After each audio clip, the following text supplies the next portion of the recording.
आप सभी को जय मसीह की। मैं आशा करती हूँ आप सभी बहुत ही अच्छे होंगे, खुश होंगे और प्रभु में बहुत ही आनंदित होंगे।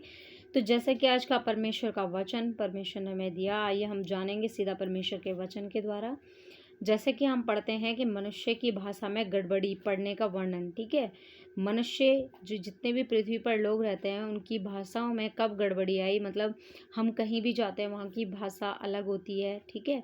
तो इसी तरीके से हम जानेंगे कि आखिर ऐसा कैसे हुआ, कैसे सबकी भाषा में गड़बड़ी आई, ठीक है। तो हम पढ़ेंगे उत्पत्ति 11वां अध्याय, ठीक है। सारी पृथ्वी पर एक ही भाषा और एक ही बोली थी।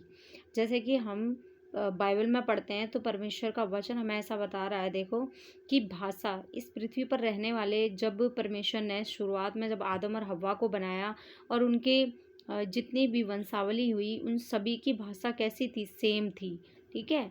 क्योंकि वे सब एक ही जाति और एक ही कुल से निकले थे, इसीलिए फिर उस समय जो लोग थे वो पूरब की ओर चलते चलते शिनार देश में एक मैदान मैदान पा करके उसमें बस गए, ठीक है।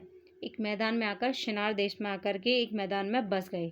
तब वे आपस में कहने लगे कि आओ हम ईंटें बना बना के भली भांति आग में पकाएं, ठीक है। ये उनके मन में विचार आया कि चलो हम ईंटें बनाते हैं और भली भांति से उसे पकाते हैं। और उन्होंने पत्थर के स्थान पर ईंट से और चूने के स्थान पर मिट्टी के गारे से काम लिया, ठीक है। फिर उन्होंने कहा कि आओ अब हम एक नगर और एक गुम्मट बना लें, मतलब उन्होंने सोचा कि हम एक ऐसा नगर बनाते हैं जिसमें हम सब आ सकें और उसका गुम्मट गुम्मट की तरीके से बनाते हैं और उसकी जिसकी चोटी, मतलब इतना ऊंचा उसे हम बनाएंगे कि जो कि आकाश से बातें करे, ठीक है। उन्होंने ये सोचा। फिर उन्होंने क्या कहा कि इस प्रकार से हम अपना नाम करें, मतलब उन्होंने क्या कहा कि हम इस तरीके से काम करेंगे और हम क्या करेंगे, अपना नाम करें, ठीक है।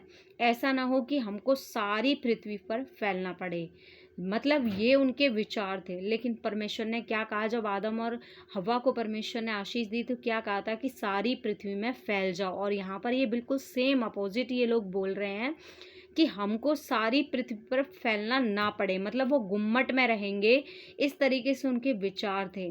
फिर उन्होंने क्या कहा कि जब लोग नगर और गुम्मट बनाने लगे तब उन्हें देखने के लिए यहोवा उतर आया, ठीक है।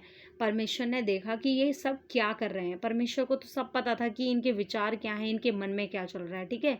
और वो परमेश्वर जान गए थे कि मतलब इन लोगों के जो विचार हैं, मतलब मेरे विचारों से बिल्कुल अपोजिट हैं। तो फिर उन लोगों ने क्या किया, परमेश्वर ने क्या कहा कि मैं क्या देखता हूँ कि सब एक ही दल के हैं और भाषा भी उन सब की एक ही है। और उन्होंने ऐसा ही काम भी आरंभ किया, मतलब उनकी भाषा भी सेम थी, ठीक है। और वो सब एक ही थे और उन्होंने ऐसा ही काम भी आरंभ किया कि हम सब एक ही काम स्टार्ट करते हैं, एक गुम्मद बनाते हैं, ठीक है। एक एक गुम्मट बनाकर, एक चोटी बनाकर हम उसमें सब रहेंगे, ऐसे करके उन्होंने अपने मन में सोचा, ठीक है। और जब अब जो कुछ वे करने का यत्न करेंगे उनमें से कुछ भी उनके लिए अनहोना ना होगा, मतलब अब वो जो भी करेंगे उनके लिए कुछ भी अनहोना ना होगा। इसलिए परमेश्वर ने सोचा कि चलो, इसलिए आओ हम उतर उतर के उनकी भाषा में गड़बड़ी डालें, मतलब परमेश्वर ने अपने स्वर्गदूतों को बुलाया और परमेश्वर ने वहाँ पर उनकी भाषा में क्या किया, गड़बड़ी को डाला। और फिर क्या हुआ कि वो एक दूसरे की बोली को समझ ना सके। तो जब बोली नहीं समझ पा रहे थे तो इस प्रकार से परमेश्वर ने उनको वहाँ से सारी पृथ्वी के ऊपर फैला दिया, क्योंकि ये परमेश्वर ने शुरुआत में आदम और हव्वा को ब्लेसिंग दी कि सारी पृथ्वी में फैल जाओ, फूलो फलो और पृथ्वी में फैल जाओ, ठीक है। ऐसे परमेश्वर ने कहा, ठीक है। और फिर परमेश्वर ने जो अपना वचन उनको दिया था, परमेश्वर ने उसको पूरा किया। और आज हम देखते हैं कि सारी पृथ्वी पर जगह जगह लोग, अन्य अन्य जाति के लोग, अलग अलग भाषा के कुल के लोग रहते हैं, ठीक है। फिर इस कारण उस नगर का नाम बेबीलोन पड़ा, ठीक है। उस जगह का नाम बेबीलोन पड़ा क्योंकि सारी पृथ्वी की भाषा में जो गड़बड़ी है वो यहोवा ने डाली है। किसने डाली? यहोवा, परमेश्वर ने। और वहीं से यहोवा ने मनुष्यों को सारी पृथ्वी के ऊपर फैला दिया, जो कि परमेश्वर ने वचन दिया। और परमेश्वर ने अपने वचन के अनुसार पूरी पृथ्वी पर लोगों को बसाया। और यही परमेश्वर की योजना है, क्योंकि परमेश्वर हर एक जन से प्यार करते हैं और परमेश्वर हर किसी को बढ़ाना चाहते हैं, परमेश्वर हर किसी को आशीष देना चाहते हैं। इसीलिए परमेश्वर ने सबको पूरी पृथ्वी में भर दिया, क्योंकि परमेश्वर को अच्छा लगता है कि परमेश्वर की पृथ्वी फूले फले और भरे और इंसान उसमें बढ़ते चले जाएं। ठीक है, क्योंकि परमेश्वर का काम है जीवन देना, लेकिन शैतान का काम क्या है? नाश करना।